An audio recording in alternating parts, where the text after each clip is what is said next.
রাসূলুল্লাহ সাল্লাল্লাহু আলাইহি ওয়াসাল্লাম যখন মক্কায় ছিলেন তখন এমনভাবে দাঁড়াতেন যে কাবা এবং মসজিদে আকসা একই মুখে হতো।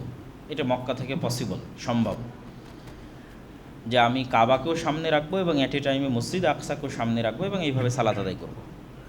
কিন্তু যখন মক্কা থেকে মদিনায় হিজরত করলেন তখন মদিনায় মসজিদে আকসা একদিকে, কাবা তার উল্টা দিকে। হয় কাবামুখী সালাত আদায় করতে হবে অথবা মসজিদে আকসামুখী। তো মদিনায় তিনি 17 মাস মসজিদে আকসামুখী সালাত আদায় করলেন। তারপরে 17 মাস পরে বললেন কেবলা এখন কাবা। তো এইটা নিয়ে মানুষের মধ্যে অনেক গসিপ, আলোচনা, সমালোচনা। আরে হুট করে কেবলা পরিবর্তন হলো, কেন কেবলা পরিবর্তন হবে? যাদের কাছে কাবা প্রিয় তারা বলল, তারা প্রথম 17 মাস অনেক আলোচনা করত যে এত মক্কার মুশরিকদের কাছে কাবা ছিল সবচেয়ে প্রিয়, যে আমাদের কাবা বাদ দিয়ে তিনি মসজিদ আকসামুখী সালাত আদায় করেন। আবার যখন মসজিদ আকসা বাদ দিয়ে দিলেন তখন আহলে কিতাব যারা খ্রিস্টান এবং ইহুদি তারা বলে আবার কেমন নবী যে মসজিদ আকসামুখী সালাত আদায় করে না। তো যখন অপ্রয়োজনীয় একটা তর্ক বিতর্কে উম্মাত লিপ্ত হয় তখন আল্লাহ সুবহানাহু ওয়া তাআলা বলছেন, লাইসাল বিররা আন তুওয়াল্লু ওয়ুজুহাকুম কিবালাল মাশরিকি ওয়াল মাগরিব। এই যে তোমরা ফালতু একটা বিষয়ে, যেই বিষয় নিয়ে তর্ক বিতর্ক করে কোনো লাভ নাই, কি জন্য? পূর্বের মালিকও আল্লাহ, পশ্চিমের মালিকও আল্লাহ। তোমরা যেই দিকে মুখ ফিরিয়ে সালাত আদায় করো না কেন সেই দিকে আল্লাহ সুবহানাহু ওয়া তাআলাকে পাবে। তো মসজিদে আকসামুখী সালাত আদায় করো অথবা কাবামুখী সালাত আদায় করো, আল্লাহর নির্দেশ কাবামুখী, কিন্তু এটা এত গুরুত্বপূর্ণ নয়। দিনের সবচেয়ে গুরুত্বপূর্ণ বিষয় কি সেটা নিয়ে তো তোমাদের কোনো সচেতনতা নাই। সেটা নিয়ে না মক্কার মানুষের সচেতনতা আছে, না মদিনায় যারা আহলে কিতাব তাদের সচেতনতা আছে। দিনের সবচেয়ে গুরুত্বপূর্ণ বিষয় কি? আল্লাহ বলছেন ওয়ালাকিন্নাল বিররা, দিনের সবচেয়ে গুরুত্বপূর্ণ বিষয় হচ্ছে মান আমানা বিল্লাহ, যে আল্লাহর উপর ঈমান আনে, ওয়া বিল ইয়াউমিল আখির, পরকালের উপর ঈমান আনে, ওয়াল মালাইকা, ফেরেশতাদের প্রতি ঈমান নিয়ে আসে, ওয়াল কিতাব, আসমানি কিতাবের উপর ঈমান নিয়ে আসে, ওয়ান নাবিয়্যিন, নবীদের উপর ঈমান নিয়ে আসে। ঈমানের পাঠ শেষ হওয়ার পরেই এবার আল্লাহ সুবহানাহু ওয়া তাআলা দিনের সবচেয়ে গুরুত্বপূর্ণ কাজ, তর্ক বিতর্ক বাদ দিয়ে যে কাজগুলো করতে হবে তার লিস্টে বলছেন ওয়া আতাল মাল আলা হুব্বিহি, আর টাকা পয়সার প্রতি ভালোবাসা থাকা সত্ত্বেও টাকা পয়সাকে ব্যয় করে যাবিল কুরবা, আত্মীয় স্বজনের মধ্যে, ওয়াল ইয়াতামা, ইয়াতিমদের মধ্যে, ওয়াল মাসাকিন, মিসকিনদের মধ্যে, ওয়াবনাস সাবিল, যারা পথিক মুসাফির তাদের মধ্যে, ওয়াসাইলিন, যারা ভিক্ষুক তাদের মধ্যে, ওয়াফির রিকাব, এবং গোলাম যারা তাদেরকে মুক্ত করতে। যারা অর্থ ব্যয় করে তারা মূলত কাজের কাজ করতেছে। অনর্থক তর্ক বিতর্ক বাদ দিয়ে তোমরা আসো, কাজের কাজ করো, ঈমান নিয়ে আসো, এবং টাকা পয়সাকে এইভাবে আল্লাহ সুবহানাহু ওয়া তাআলার রাস্তায় আত্মীয় স্বজন, গরিব মিসকিন, পথিক মুসাফির তাদের পিছনে ব্যয় করো। তারপরে আরও গুরুত্বপূর্ণ কিছু কথা আল্লাহ বলেছেন, সালাত আদায় করো, জাকাত দাও, বিপদ আপদে ধৈর্য ধারণ করো। তো আমরাও দেখবেন যে আমাদের সমাজে ফেসবুক, ইউটিউব, টুইটারে এমন একটা অনর্থক বিষয় নিয়ে আমরা হয়তো গল্প গুজব এবং গসিপে মত্ত হয়ে আছি, যেটার সাথে আসলে দিনের কাজ ওই রিলেটেড অতটা গুরুত্বপূর্ণ না। কিন্তু আমার ঈমান ঠিক নাই, আমার আকীদা ঠিক নাই, আমি মানুষকে সহযোগিতা করি না, দান করি না, সালাত আদায় করি না, এগুলো হলো গুরুত্বপূর্ণ কাজ। এরপরে আল্লাহ সুবহানাহু ওয়া তাআলা যেখানে দানের কথা উল্লেখ করেছেন সূরা বাকারায়, সেখানে দান কোথায় করতে হবে, কি পরিমাণে করতে হবে এটা উল্লেখ করেছেন। আমরা ওই আয়াত দুটো তেলাওয়াত করার আগে যেখান থেকে আল্লাহ সুবহানাহু ওয়া তাআলা ধারাবাহিকভাবে দানের কথা প্রায় 10-15টা আয়াতে বলবেন, সেই আলোচনাটা শেষ করি। 261 নম্বর আয়াত থেকে আল্লাহ সুবহানাহু ওয়া তাআলা সূরা বাকারাতে দানের কথা শুরু করেছেন ধারাবাহিক। তার প্রথম আয়াত, মাসালুল্লাযীনা ইউনফিকুনা আমওয়ালাহুম ফি সাবিলিল্লাহ, যারা ফি সাবিলিল্লাহ আল্লাহর রাস্তায় দান করে তাদের উদাহরণ কামাসালি হাব্বাতিন, একটা বীজের মতো, যে বীজটাকে রোপণ করা হলে সেখান থেকে 7টা শীষ বা 7টা শাখা প্রশাখা ডালপালা গজায়, এবং প্রত্যেকটা শীষ এবং প্রত্যেকটা ডালপালা এবং শাখা প্রশাখায় আরও 100টা করে বীজ তৈরি হয়, মোট 700টা দাঁড়ায়। আল্লাহু ইউযাইফু লিমান ইয়াশা, আর আল্লাহ যাকে ইচ্ছা তাকে এর চেয়ে বেশিও দিতে পারেন। আল্লাহু ওয়াসিউন আলিম, আল্লাহ প্রশস্ত এবং জ্ঞানী। এই আয়াতের ব্যাখ্যা কি? এই আয়াতের ব্যাখ্যা হচ্ছে, যখন একজন কৃষক তার হাতে থেকে বীজ জমিতে রোপণ করে, তখন বাহ্যিক দৃষ্টিতে কৃষকের কাছ থেকে একটা বীজ কমে যায়। আমি যখন একটা বীজ রোপণ করতেছি, তখন বাহ্যিকভাবে কৃষকের কাছ থেকে থাকা বীজ কমে গেল, কিন্তু কৃষক খুব ভালোভাবে জানে যে এই বীজটা কমেনি, বরং আমি এই বীজটা এমন জমিতে রোপণ করলাম যেখান থেকে আবারও নিম্নপক্ষে, আল্লাহ যে হিসাবটা দিয়েছেন এটা সর্বনিম্ন, নিম্নপক্ষে 7টা ডালপালা 7টা শাখা গজাবে। একটা আমের বীজে যদি আমি রোপণ করি, তাহলে 5-10 বছর পর সেটাতে 700টা আম অনায়াসে হবে। তাহলে 700টা আম হলে 700টা বীজ আবার নতুন করে পাওয়া গেল। তাহলে যখন প্রথম রোপণ করেছিলাম তখন মনে হচ্ছিল কমে গেল, কিন্তু 5-10 বছর পর তো দেখি 700টা বীজ ফেরত এসেছে। মানুষ যখন দান করে তখন তার বাহ্যিকভাবে কমে যায়, কিন্তু এই দানটা রোপিত হয় পরকালের জমিতে, এবং আল্লাহ সুবহানাহু ওয়া তাআলা পরকালের জমিতে রোপিত এই বীজকে বাড়াতে থাকেন। দুনিয়ার এই হিসাব তো সর্বনিম্ন হিসাব, আল্লাহ বলছেন আল্লাহু ইউদাইফু লিমান ইয়াশা, আর আল্লাহ সুবহানাহু ওয়া তাআলা যারকে চান তাকে এর চেয়ে বেশি, যত বেশি সম্ভব তিনি বাড়িয়ে দেন। তো এই বাড়িয়ে দেওয়ার কথার সাথে কানেক্ট করে এবং পুরো আয়াতের সাথে কানেক্ট করে আল্লাহ বলছেন ওয়াল্লাহু ওয়াসিউন আলিম, আল্লাহ সুবহানাহু ওয়া তাআলা প্রশস্ত তথা তার ভাণ্ডার সীমাহীন। তিনি কত বেশি বাড়াতে চান সেটা তার নিজের সিদ্ধান্তের উপর নির্ভর করবে। আর আলিম, তোমাদের কে দান করছে কে করছে না, কে কি পরিমাণে দান করছে, তার সবই তিনি খুব ভালোভাবে জানেন। এই আয়াতের পরে আল্লাহ সুবহানাহু ওয়া তাআলা বলছেন, তারপরের আয়াত, আল্লাযীনা ইউনফিকুনা আমওয়ালাহুম ফি সাবিলিল্লাহ, যারা আল্লাহর রাস্তায় তাদের অর্থ ব্যয় করে। ফি সাবিলিল্লাহ, আল্লাহর রাস্তায় বললে 1 নম্বরে আসবে জিহাদ ফি সাবিলিল্লাহ। এবং যেখানে যেখানে দানের কনটেক্সটে আল্লাহ দানের কথা বলেছেন পবিত্র কোরআনে এবং সূরা বাকারাতেও, সেখানেও জেহাদের সম্পর্ক আছে। এই জন্য দানের 1 নম্বর ব্যয়ের খাত হচ্ছে অস্ত্র ক্রয়ে ব্যয়। ফি সাবিলিল্লাহ দানের 1 নম্বর ব্যয়ের খাত, ফি সাবিলিল্লাহ আল্লাহর রাস্তার 1 নম্বর হচ্ছে জিহাদ বা অস্ত্র ক্রয় ব্যয়। যখন এটা অনুপস্থিত থাকবে তখন আল্লাহ সুবহানাহু ওয়া তাআলার সন্তুষ্টির জন্য আর যে কাজই করা হবে সেগুলো সবই ফি সাবিলিল্লাহর মধ্যে আসবে। ইয়াতিম, মিসকিন, মসজিদ, মাদ্রাসা সবই ফি সাবিলিল্লাহ। যারা আল্লাহর রাস্তায় ব্যয় করে, সুম্মা লা ইউতবিউনা মা আনফাকু মান্নাও ওয়ালা আদা, আর এই ব্যয়ের পরে তারা মান এবং আযা করে না। আরবি শব্দ মান্নুন কি? মান্নুন হচ্ছে মুখে খোঁটা দেওয়া, আর আযা হচ্ছে আচার ব্যবহারে কষ্ট দেওয়া। দান করলো, দান করার পরে মুখে খোঁটা দিল না, আচার ব্যবহারে কষ্ট দিল না। মুখে খোঁটা দেওয়া কেমন? মানুষ সাধারণত দান করলে এই ধরনের বাক্য ব্যবহারে অভ্যস্ত হয়ে যায় যে তোমাদের পরিবার তো আমার সাহায্যেই চলতেছে। মনে আছে তোমাকে আমি কতবার সহযোগিতা করেছি? এই যে দানের কথা স্মরণ করিয়ে দেওয়া তাকে, যে আমি তোমাকে সহযোগিতা করেছি অথবা তোমাকে দান করেছি, সেটা ব্যক্তি হোক, পরিবার হোক, প্রতিষ্ঠান হোক, এটা হলো মৌখিক কষ্ট দেওয়া। আচার ব্যবহারে কষ্ট দেওয়া, যেমন আমরা অনেক সময় মানুষের আত্মসম্মান নষ্ট করি। তাকে দেখা যাচ্ছে যে এই নিয়তেই আমি হয়তো দান করতেছি যেন সে আমার অনুগত থাকে, আমার কথায় ওঠে এবং আমার কথায় বসে, আমার ওয়াফাদার থাকে, আমার প্রতি লয়াল থাকে। তো এই রিলেটেড যে বিষয়গুলো আছে এগুলো সব আচার ব্যবহারগত কষ্ট দেওয়া। তো এই দুটো যদি না ঘটে, দান করলো আল্লাহর রাস্তায়, মৌখিক কষ্ট দিল না, আচার ব্যবহারগত কষ্ট দিল না, তাহলে লাহুম আজরুহুম ইনদা রাব্বিহিম, এদের প্রতিদান আছে তাদের প্রতিপালকের কাছে, এদের দানের প্রতিদান তারা প্রতিপালকের কাছে পাবে।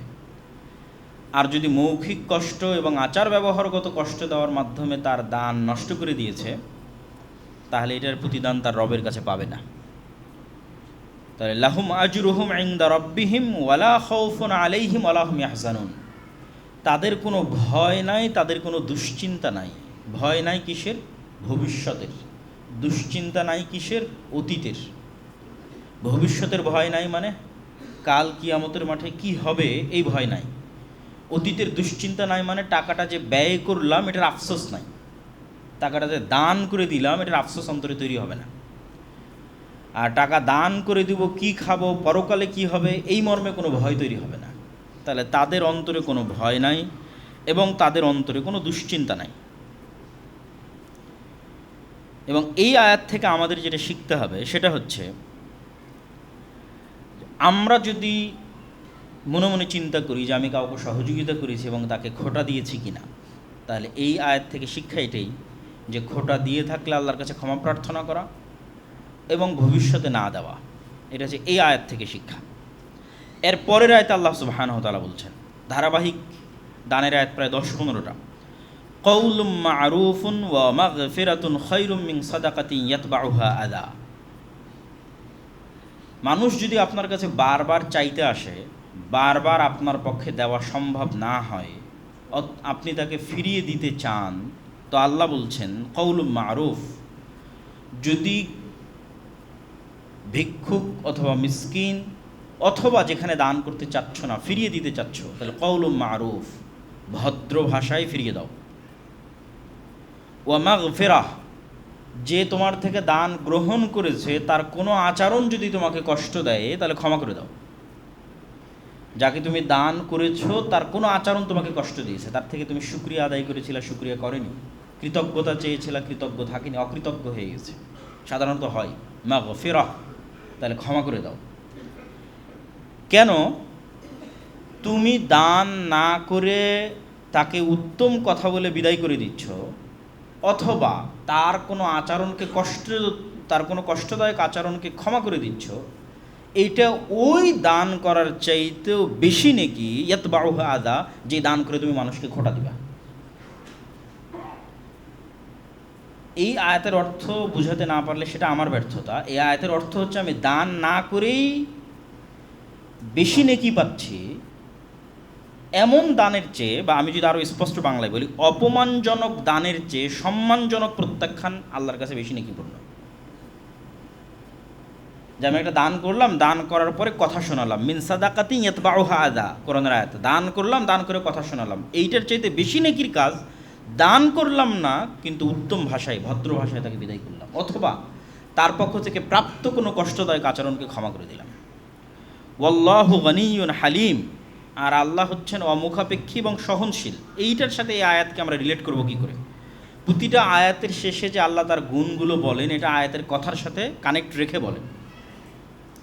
তো এটার অর্থ হচ্ছে যে তুমি, আল্লাহ যদি চান তাহলে তোমার মাধ্যম ছাড়াই যে কোনো দরিদ্র অসহায় মানুষকে তিনি রিজিকের ব্যবস্থা করে দিতে পারেন। গানি, তিনি অমুখাপেক্ষী। তোমার টাকা দিয়ে আরেকজনের ব্যবস্থা করে দিতে হবে, এটার মুখাপেক্ষী আল্লাহ সুবহানাহু ওয়া তাআলা নন। দানের সুযোগ দেওয়ার মাধ্যমে মূলত আল্লাহ তোমার উপরই দয়া করেছে। আর আল্লাহ সুবহানাহু ওয়া তাআলা হালিম, সহনশীল। তোমার কাছে একটা মানুষ বারবার আসলে তুমি বিরক্ত হতে পারো, কিন্তু মানুষ বারবার ভুল করলে আল্লাহ বিরক্ত হয় না। মানুষ বারবার চাইলে আল্লাহ বিরক্ত হন না, বরং আল্লাহ খুশি হন, মানুষের ভুলের উপর ধৈর্য ধরেন। তাহলে যেহেতু তুমি হালিমের বান্দা, সেহেতু তোমারও এই অভ্যাস করতে হবে যে দান গ্রহীতা যদি তোমাকে কষ্ট দেয় অথবা বারবার দান চাইতে আসে, তাহলে উত্তম ব্যবহার করার সবর রাখতে হবে। এটা হলো আয়াতের অর্থের সাথে আল্লাহর গুণের কানেকশন, যে আল্লাহ ওই আয়াতের মধ্যে যে তার এই দুটো গুণ তুলে ধরলেন, যে তিনি অমুখাপেক্ষী, তিনি সহনশীল। তো অর্থ কী? অর্থ হচ্ছে তোমার দানের মুখাপেক্ষী আল্লাহ নন, এটা হলো অমুখাপেক্ষীর অর্থ। আর সহনশীল অর্থ হচ্ছে যেহেতু আল্লাহ নিজে তোমাদের সাথে সহনশীলতা করে, তো তুমি কেন আর এক মানুষের সাথে সহনশীলতা করবে? তাহলে এই আয়াত থেকে আমাদের শিক্ষা কি? পরবর্তীতে কাউকে যদি ফিরিয়ে দিতে চাই, ভিক্ষুক হোক, মিসকিন হোক, মসজিদ মাদ্রাসা হোক, আত্মীয় স্বজন হোক, ভাষা হবে ভদ্র, এবং দান গ্রহীতার পক্ষ থেকে কোনো কষ্ট যদি আমি পাই তাহলে আমার আচরণ হবে ক্ষমা। তাহলে ওই দানের চেয়ে আমি বেশি নেকি পাবো যে দান করে আমি মানুষকে খোটা দিয়েছি। তারপরের আয়াতে আল্লাহ সুবহানাহু ওয়া তাআলা বলছেন, ইয়া আইয়ুহাল্লাযীনা আমানু, হে ইমানদারগণ, লা তুবতিলু সাদাকাতিকুম, তোমাদের দানকে বাতিল করে দিও না, দানের নেকিকে বাতিল করে দিও না, বিল মান্নি ওয়াল আযা, খোটা দেওয়ার মাধ্যমে। ওই আগের যে শব্দ দুটো ব্যবহার করেছেন, দুই শব্দ দুটোই। কাল্লাযী ইউনফিকু মালাহু রিআআন নাস, দান করে খোটা দিলে তোমার দানের নেকি ওইভাবেই বাতিল হয়ে যাবে যেইভাবে একটা মানুষ লোক দেখানো দান করে। কাল্লাযী ইউনফিকু মালাহু রিআ আন-নাস, যে মানুষকে দেখানোর জন্য দান করে ওর দানের নেকি যেভাবে বাতিল হয়ে যাবে, যে মানুষকে দেখানোর জন্য দান করেনি, আল্লাহর জন্যই দান করেছে কিন্তু দানের পরে খোঁটা দিয়েছে, ওর দানের নেকি ওভাবে বাতিল হয়ে যাবে। ওয়ালা ইউমিনু বিল্লাহি ওয়াল ইয়াউমিল আখির, আর তারা আল্লাহ এবং পরকালের উপর ঈমান রাখে না। এই যে দুই ধরনের মানুষের উদাহরণ আল্লাহ দিলেন, যে দান করে খোঁটা দেয় এবং যে লোক দেখানো দান করে, এই দুই ধরনের মানুষ কেন এই আচরণ করে? কেননা আল্লাহ এবং পরকালের প্রতি তাদের অগাধ এবং গভীর বিশ্বাস নাই। যখনই মানুষের পরকাল এবং আল্লাহর প্রতি গভীর বিশ্বাস তৈরি হয়ে যাবে, তখন অটোমেটিক তার দানের মধ্যে থেকে লোক দেখানো হারিয়ে যাবে এবং অটোমেটিক সে দান করার পর ওই দানকে ভুলে যাবে, কেননা ওই দানের নাকি সে পরকালে চায়, তাহলে তো সে আর মানুষকে খোঁটা দিবে না। তাহলে এই দুইটা রোগের উৎপত্তি কোথায়? আল্লাহর উপর বিশ্বাস এখনও মজবুত হয়নি, আল্লাহকে ভালোভাবে এখনও চিনিনি। ওয়াল ইয়াউমিল আখির, পরকালের উপর বিশ্বাস এখনও মজবুত হয়নি, আল্লাহই বলতেছেন। এবার আল্লাহ বাস্তব উদাহরণ দিচ্ছেন যে যারা এই ধরনের দান করবে তাদের দানগুলো কেমন বাতিল। ফামাসালুহু কামাসালি সফওয়ানিন আলাইহি তুরাব, মনে করো একটা পাথর, যেই পাথরের উপর হালকা মাটির আস্তরণ পড়েছে, মাটির আস্তরণে পাথরটি এমনভাবে ঢেকে আছে মনে হচ্ছে এটা একটা উর্বর জমি অথবা উর্বর মাটি, মনে হচ্ছে এখানে বীজ রোপণ করলেই ফসল হবে। এবং এই অবস্থা দেখে কৃষক সেখানে বীজ রোপণ করলো, বীজ ছিটিয়ে দিলেও, বীজ ছিটিয়ে দেওয়ার কিছুক্ষণ পরে ঝুম বৃষ্টি, আল্লাহ কোরআনে বলছেন ফাআসাবাহু ওয়াবিল, অবিল মানে ভয়ঙ্কর মুষলধারে বৃষ্টি। ঝুম বৃষ্টিতে ওই পাথরের উপরে যে মাটির আস্তরণ ছিল, বীজ সহ মাটির আস্তরণ সরে পড়ে গেল। ফাতারাকাহু সলদা, এখন শুধু পাথর খসখসে রুক্ষ অনুর্বর পাথর হয়ে রইল। তো এই যে আল্লাহ সুবহানাহু ওয়া তাআলা উদাহরণটা দিলেন, এই উদাহরণ দিয়ে তিনি বলছেন লা ইয়াকদিরুনা আলা শাইইম মিম্মা কাসাবু, এই কৃষক যেমন এই পাথরের উপর থাকা মাটির আস্তরণে বীজ রোপণ করে ব্যর্থ হয়ে গেল, বৃষ্টিতে সব ধুয়ে মুছে সাফ হয়ে গেল, মানুষ যখন দান করে খোঁটা দিবে এবং রিয়াপূর্ণ দান করবে, তখন বাহ্যিক অবস্থাটা এরকমই, বিশাল বড় ব্যানার, সুন্দর ছবি, প্রশংসা, মানুষের স্বীকৃতি, সবাই মনে করছে বিশাল কাজ করতেছে, বাহ্যিক অবস্থাটা এরকমই সুন্দর। কিন্তু যখন কিয়ামতের মাঠে উঠবে, তখন তার এই দান হবে অনুর্বর পাথরের ভূমির মতো, কিচ্ছু নাই, সাফান সাফা, কিছু নাই। অথচ দুনিয়াতে মনে হচ্ছিল না আমি কত ভালো কাজ করতেছি, কিন্তু পরকালে উঠে দেখলাম কিছুই নাই। আয়াতের অর্থটা কি? লা ইয়াকদিরুনা আলা শাইইম মিম্মা কাসাবু, এরা পরকালে কিছুই পাবে না যা দুনিয়াতে অর্জন করার চেষ্টা করেছিল, দুনিয়াতে কাজ করে যেটা পরকালে অর্জন করতে চাইছিল, কিছুই পাবে না। ওয়াল্লাহু লা ইয়াহদিল কওমাল কাফিরিন, আর আল্লাহ কাফেরদেরকে হেদায়েত দেন না। এখানে কাফের বলতে কি?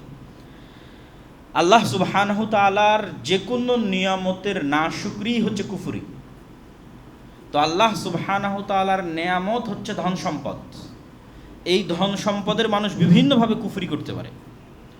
দান না করে কৃপণতা অবলম্বন করা, এটাও কুফরি। দান করে খোঁটা দেওয়া, এটাও কুফরি।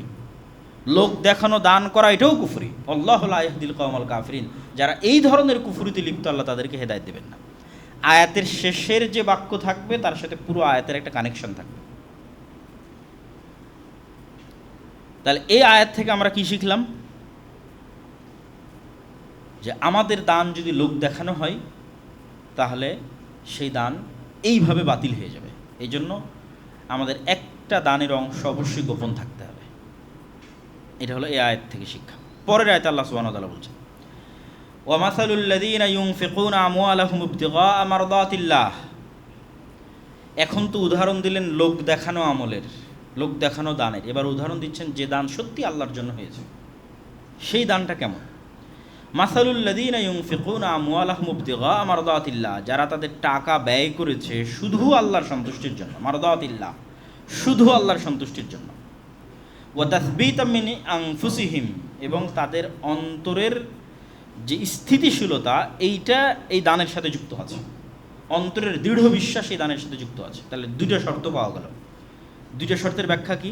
প্রথম শর্ত হচ্ছে মানুষের প্রশংসা বা সামাজিক সম্মান পাওয়ার উদ্দেশ্যে নয়, বরং শতভাগ আল্লাহর জন্য দান করেছে। এটা হলো প্রথম শর্ত। দ্বিতীয় শর্ত হচ্ছে অন্তরের দৃঢ়তা দ্বারা উদ্দেশ্য কি? যার অন্তরের দৃঢ়তা নাই সে দান করার পরে খোঁটা দেয়। যার অন্তরের দৃঢ়তা নাই সেই দানের উপর অহংকার করে। যার অন্তরের দৃঢ়তা নাই সেই দানকারীকে নিজের অধীনস্থ গোলাম রাখতে চায়, দান গ্রহীতাকে।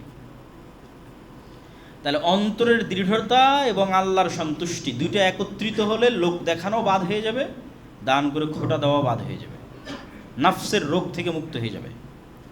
তথা দান শুধু টাকার পরীক্ষা নয়, বরং দাতার চরিত্র এবং দাতার অন্তরের পরীক্ষা। দুই পরীক্ষা দিয়ে পাশ করতে হবে।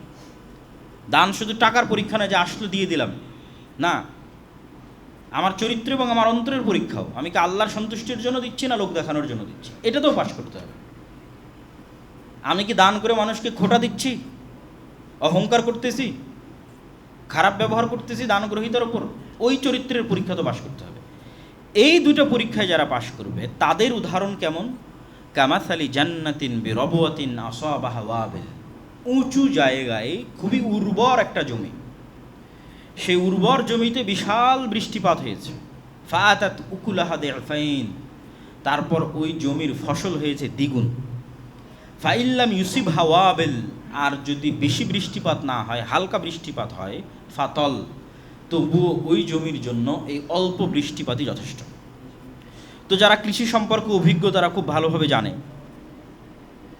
যে যখনই কোনো উঁচু জায়গায় জমি হয় এবং উর্বর জমি হয়, তখন সেখানে আলো বাতাস এবং অক্সিজেনের চলাচল ভালো হয়, কোথাও পানি জমে থাকে না। বৃষ্টি হওয়া মাত্রই যতটুকু পানি প্রয়োজন তা বাদে বাকিটা নেমে যায়, ড্রেনেজ সিস্টেম ভালো হয়, গাছের গোড়ায় পচন ধরে না।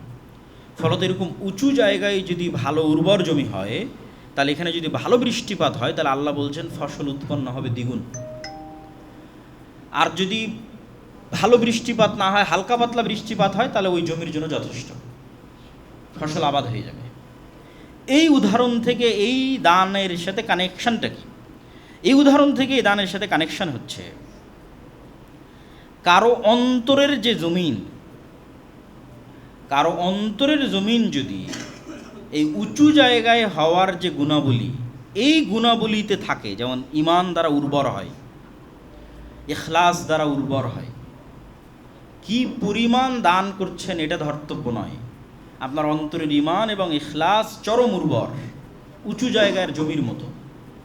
তাহলে এই উর্বর জমিতে এখন যদি 1 টাকাও দান হয় যথেষ্ট, যদি 500 টাকাও দান হয়, আল্লাহ সুবহানাহু ওয়া তাআলা কি দ্বিগুণ, 3 গুণ, 4 গুণ ওই উত্তম ফসলের মতো বাড়িয়ে দিবেন। তো আল্লাহ সুবহানাহু ওয়া তাআলা এই উদাহরণ দিয়ে আমাদের যেটা স্পষ্ট করতে চাচ্ছেন সেটা হচ্ছে, দানের ক্ষেত্রে পরিমাণ আল্লাহর কাছে ধর্তব্য নয়, অন্তরের ঈমান এবং ইখলাসের উর্বরতা আল্লাহর কাছে ধর্তব্য। বেশি দান করলে উর্বর জমির মতো কয়েক গুণ সওয়াব বাড়বে, সামান্য দান করলেও যদি তা ইখলাস থেকে আসে, তাহলে অল্প বৃষ্টির মতো সেটিও পরকালের বাগানকে সজীব করে তুলবে। কারণ আল্লাহ সুবহানাহু ওয়া তাআলার দরবারে দানের মূল্য শুধু টাকার অঙ্কে নয়, নিয়তের সততা, হৃদয়ের দৃঢ়তা এবং রবের সন্তুষ্টি আসল। এবার আল্লাহ সুবহানাহু ওয়া তাআলা সবশেষে বলছেন, ওয়াল্লাহু বিমা তা'মালুনা বাসীর, আয়াতের শেষে, আর তোমরা যা করো আল্লাহ তা জানেন। তাহলে এইটাকে আয়াতের সাথে মিলাবেন কিভাবে? তোমরা কে লোক দেখানোর জন্য দান করো এটাও আল্লাহ জানেন, তোমরা কে রবের সন্তুষ্টির জন্য দান করো এটাও আল্লাহ জানেন। এটা হলো এই কথার সাথে এই আয়াতের মিল। পরের আয়াতে আল্লাহ সুবহানাহু ওয়া তাআলা বলছেন, আয়াওয়াদ্দু আহাদুকুম আন তাকুনা লাহু জান্নাতুম মিন নাখিলিন ওয়া আনাব। আচ্ছা, তোমরা কল্পনা করো তো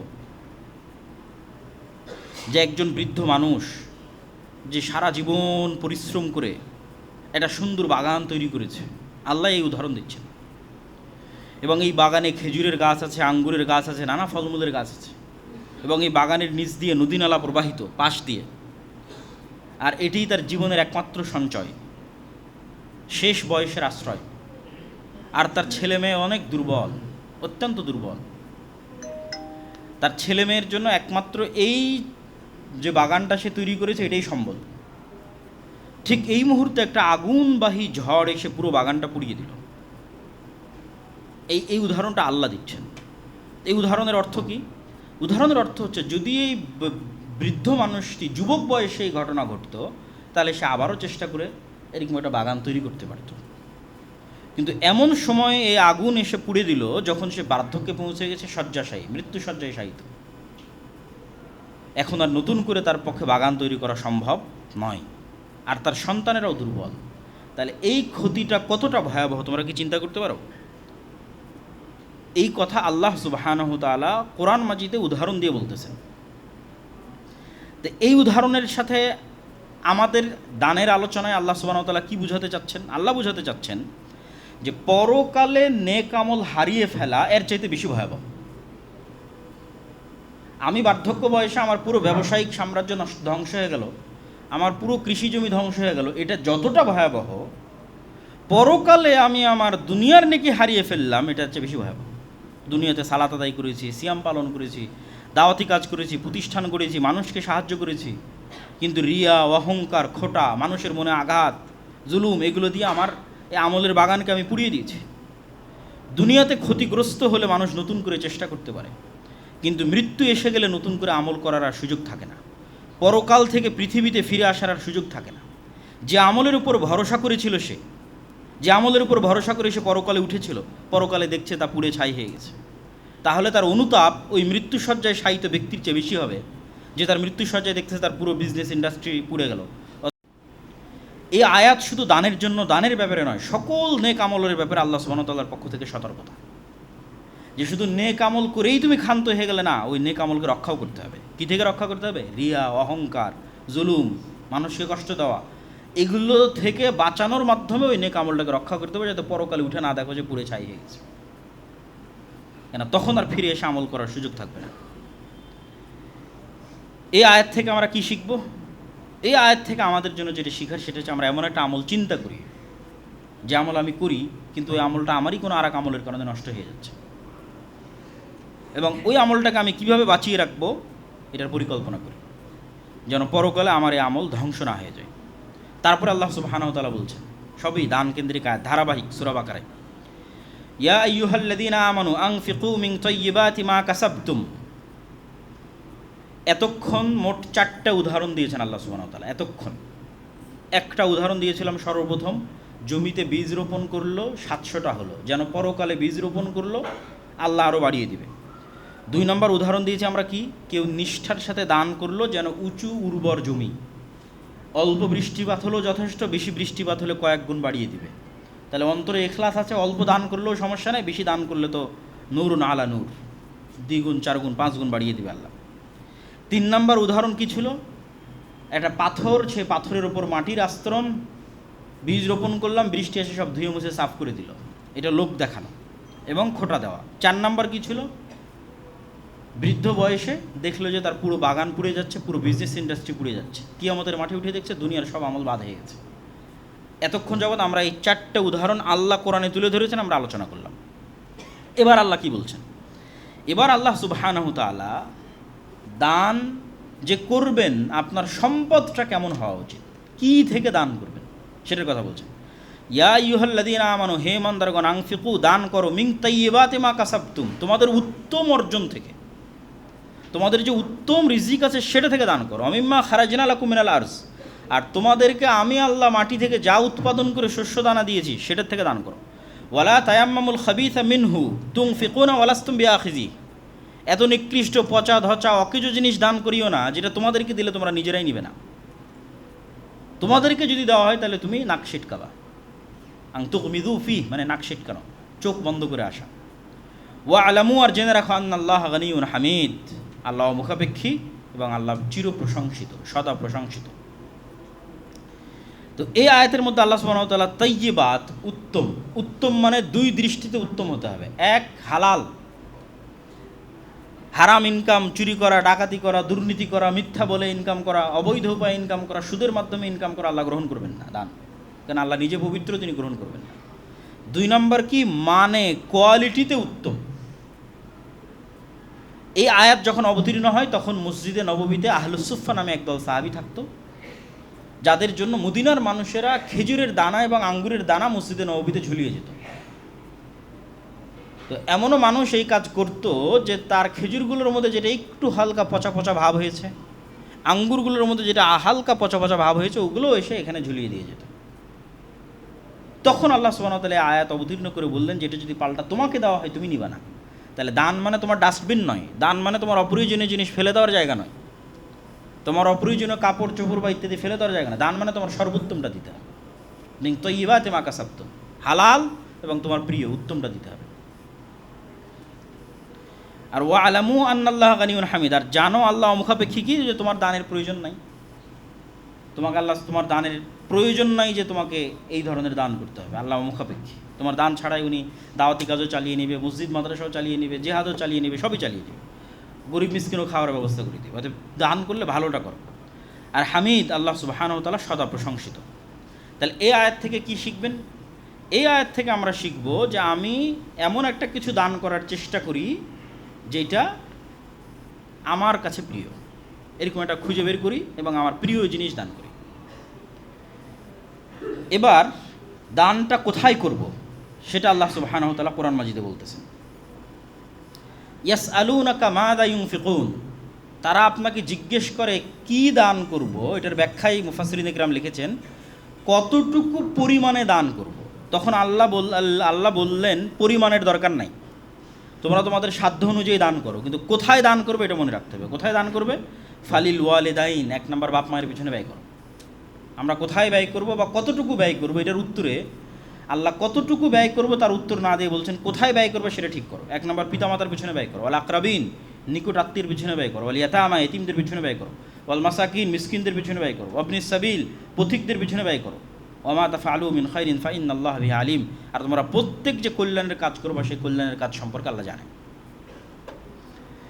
এর এক দুই আয়াত পরে আল্লাহ সুবহানাহু ওয়া তাআলা এবার স্পষ্ট করছেন কতটুকু দান করবা। ইয়াসআলুনাকা মাযা ইউনফিকুন, আবারও জিজ্ঞেস করলো যে কি দান করব, মানে কতটুকু। আল্লাহ বললেন কুলিল আফওয়া, প্রয়োজনের বাইরে যা আছে সেটা দান করে দাও।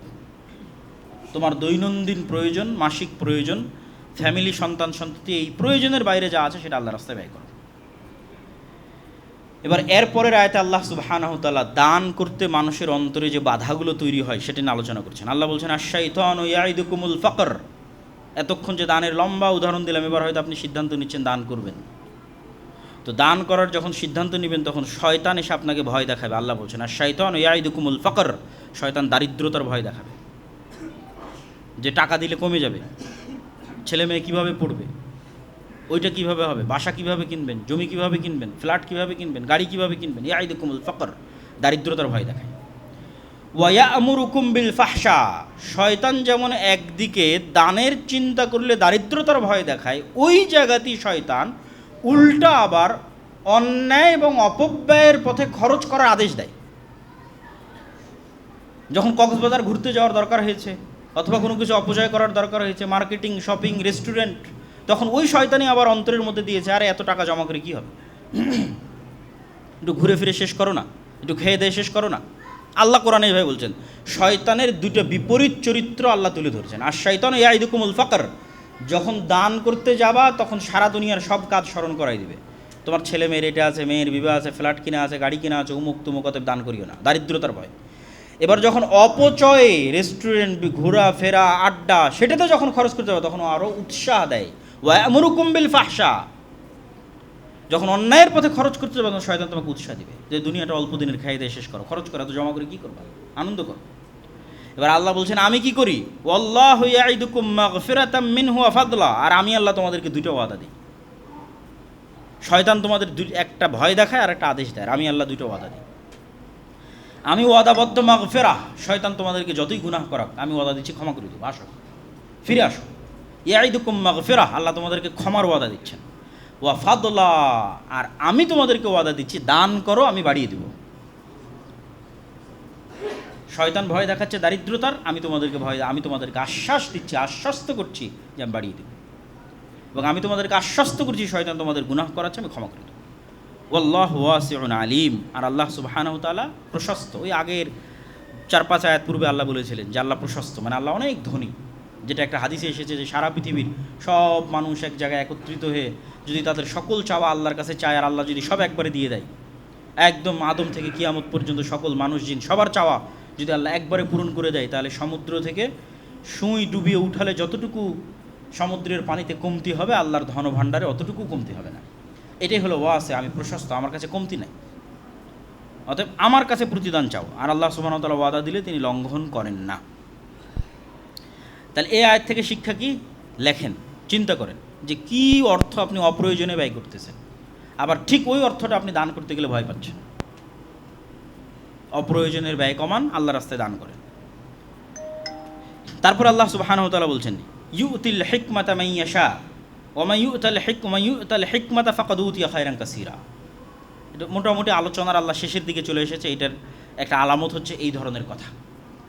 আল্লাহ বলছেন যে এই যে দানের উপর এত লম্বা আলোচনা, কোথায় দান করতে হবে, কতটুকু দান করতে হবে, পবিত্র জিনিস থেকে দান করতে হবে, দান করে খোটা দেওয়া যাবে না, দান করে মানুষকে কষ্ট দেওয়া যাবে না, আল্লাহর সন্তুষ্টির জন্য দান করতে হবে, শয়তান তোমাদের ভয় দেখাতে পারে, আল্লাহর আশায় আশ্বস্ত থাকো, এত চিন্তা করার ক্ষমতা কার আছে?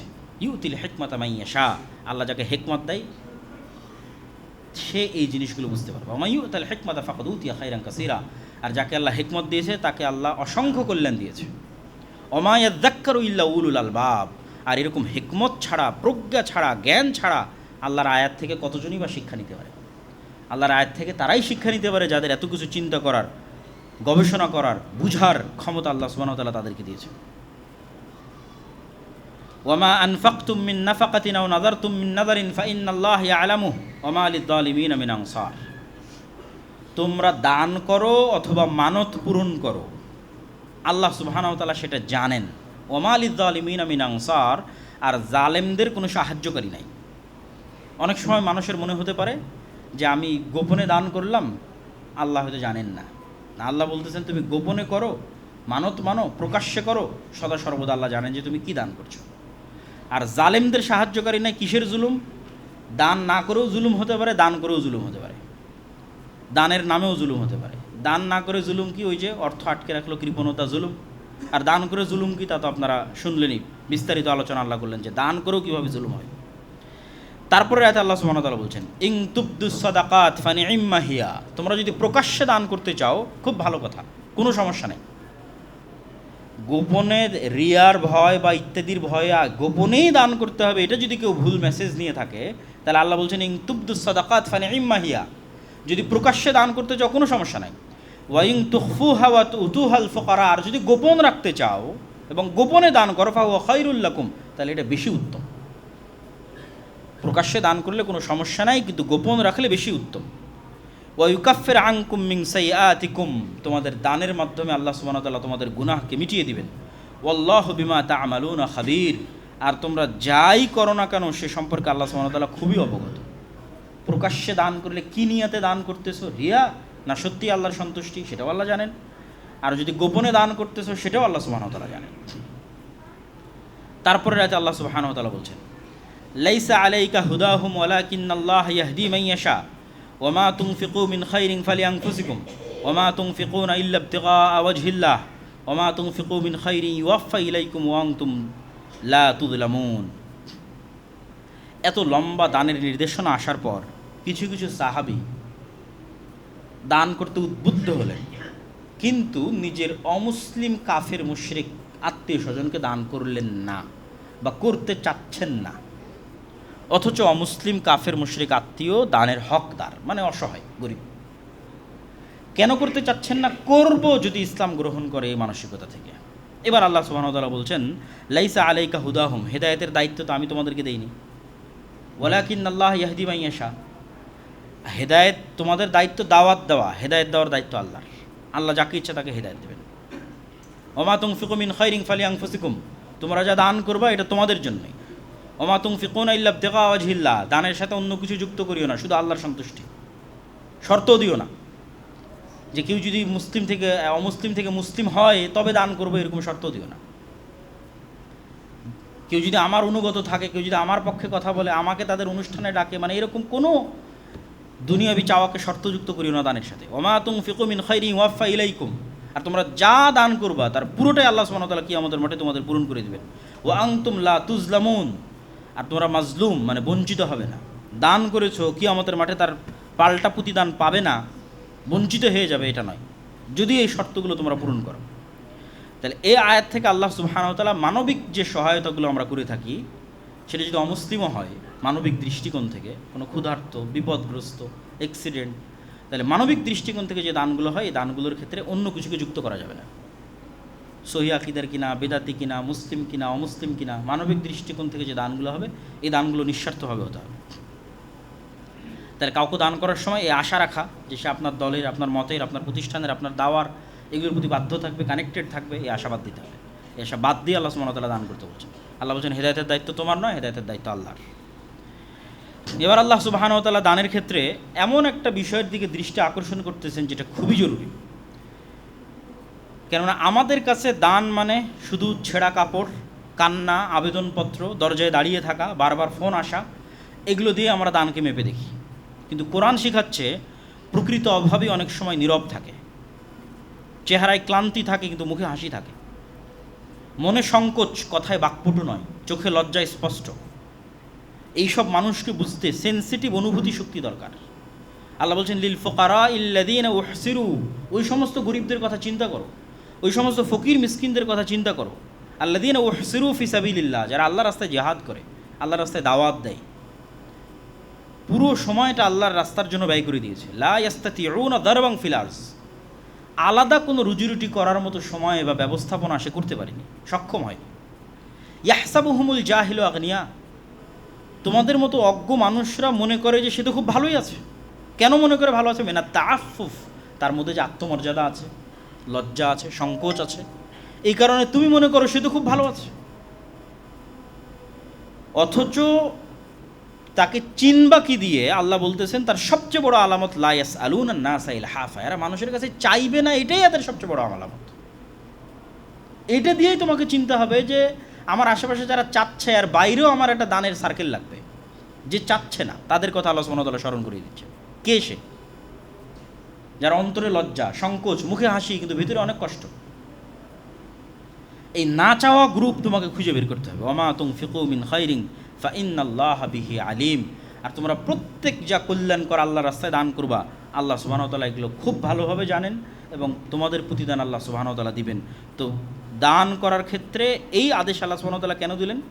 রাসূল সাল্লাল্লাহু আলাইহি সাল্লামের যুগে আহলুস সুফফা, আবু হুরায়রা রাদিয়াল্লাহু তাআলা আনহুর মতো সাহাবী যারা 2-3 দিন না খেয়ে থাকার পরেও চাওয়ার সাহস করেননি লজ্জা ভেঙে। বিস্তারিত লম্বা হাদিস আছে যে উনি 2-3 দিন না ক্ষুধার্ত অবস্থায় ছিলেন কিন্তু চাইতে পারেননি। তো এরকম অসংখ্য মানুষ আমাদের আশেপাশে আছে, তাদেরকে আল্লাহ সুবহানাহু ওয়া তাআলা বিশেষভাবে খুঁজে দান করার জন্য বলতেছেন। তাহলে এই আয়াত থেকে শিক্ষা কি? যে আপনার দানের একটা সার্কেল আলাদা করতে হবে, যে সার্কেল আসলে আপনার কাছে চায় না, একে খুঁজে বের করতে হবে। তারপর আল্লাহ সুবহানাহু ওয়া তাআলা বলছেন আল্লাযীনা ইউনফিকুনা আমওয়ালাহুম বিল-লাইলি ওয়ান-নাহারি সিররান ওয়া আলানিয়াতান ফালাহুম আজরুহুম ইনদা রাব্বিহিম ওয়া লা খাউফুন আলাইহিম ওয়া লা হুম ইয়াহজানুন। দান কি শুধু নির্দিষ্ট মৌসুমে হবে, যেমন রমাজানে, অথবা বড় কোনো প্রাকৃতিক দুর্যোগ, যেমন আমাদের দেশে অনেক সময় বন্যা হলে, কোনো দুর্ঘটনা ঘটলে মানুষ ঢালাও দান করে। যখন সবাই দান করবে তখনই কি শুধু অন্যের দেখা দেখি দান করব? দান কি শুধু তখন করব যখন মানুষ বিপদে পড়বে, অসুস্থ হবে, সাহায্য চাইতে আসবে? সাধারণত মানুষকে দেখা যায় এরকম নির্দিষ্ট কোনো কিছুর সাথে সম্পৃক্ত করে দান করে থাকে।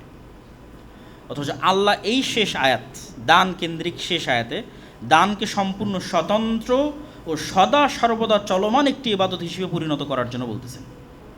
দান কেন্দ্রিক শেষ আয়াতে আল্লাহ সুবহানাহু ওয়া তাআলা বলতেছেন যারা কোনো ইভেন্ট, অনুষ্ঠান, ঘোষণা, ফেসবুক প্রচারণা, ডাক, আহ্বান ছাড়াই সদা সর্বদা রাতে দিনে 24 ঘন্টায় দান করে। আল্লাযীনা ইউনফিকুনা, দান করে তাদের ধন সম্পদ বিল-লাইলি ওয়ান-নাহার, রাত দিন। কোনো অনুষ্ঠান নাই, কোনো আহ্বান নাই, কোনো ইভেন্ট নাই, কোনো প্রচারণা নাই, দান একটা স্বতন্ত্র সদা সর্বদা চলমান ইবাদত। বিল-লাইলি ওয়ান-নাহার, 24 ঘন্টা দান করে। সিররান ওয়া আলানিয়াতান, গোপনে প্রকাশ্যে। এদের মাথায় এই ইন্টেনশন নাই যে আমি গোপনে করব না প্রকাশ্যে করব। কি ইন্টেনশন? দিতে হবে। যখন প্রকাশ্যে দেওয়ার দরকার তখন প্রকাশ্যে দেয়, যখন গোপনে দেওয়া দরকার সেখানে গোপনে দেয়। যেখানে একজন ব্যক্তি যার আত্মসম্মান বজায় রাখতে হবে তাকে গোপনে দিচ্ছে, যেখানে অন্য মানুষকে উৎসাহ দেওয়ার দরকার সেখানে প্রকাশ্যে দিচ্ছে।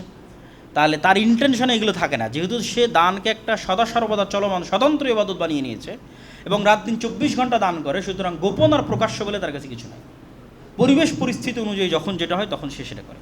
ফালাহুম আজরুহুম ইনদা রাব্বিহিম ওয়া লা খাউফুন আলাইহিম ওয়া লা হুম ইয়াহজানুন, তাহলে তাদের প্রতিদান তাদের প্রতিপালকের কাছে সংরক্ষিত আছে। ওয়ালা খাউফুন আলাইহিম ওয়ালা হুম ইয়াহজানুন, আর তাদের ভবিষ্যৎ নিয়ে কোনো চিন্তা করার দরকার নাই, ভয় পাওয়ার দরকার নাই। ওয়ালা হুম ইয়াহজানুন, আর অতীতে যে দান করেছে এটার উপর কোনো আফসোস এবং দুশ্চিন্তারও প্রয়োজন হবে না, কেন তাদের দায়িত্ব আল্লাহ সুবহানাহু ওয়া তাআলার উপর। তাহলে এখান থেকে আমরা কি শিখব? এখান থেকে আমরা শিখব যে আমাদের দানকে সদা সর্বদা চলমান একটা স্বতন্ত্র ইবাদতে পরিণত করতে হবে, যেটা দৈনন্দিন চলবে, প্রতি মাসে চলবে, প্রতিদিন চলবে, প্রতি সপ্তাহে চলবে, শুধু সাময়িক নির্দিষ্ট কোনো ইভেন্ট কেন্দ্রিক নয়।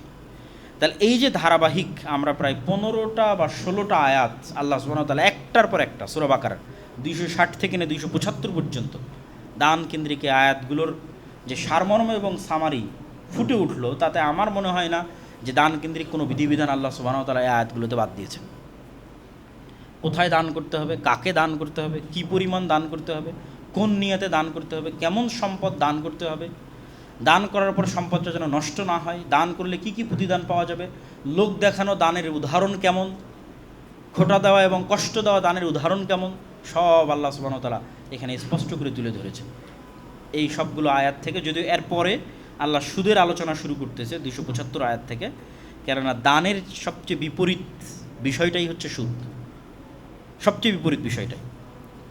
কেননা দানশীল মানুষ নিজের সম্পদ থেকে কিছু ব্যয় করে যেন অন্যের কষ্ট কমে, আর সুদখোর মানুষ অন্যের কষ্টকে নিজের আয়ের পুঁজি বানায়, টোটালি ডিফারেন্ট।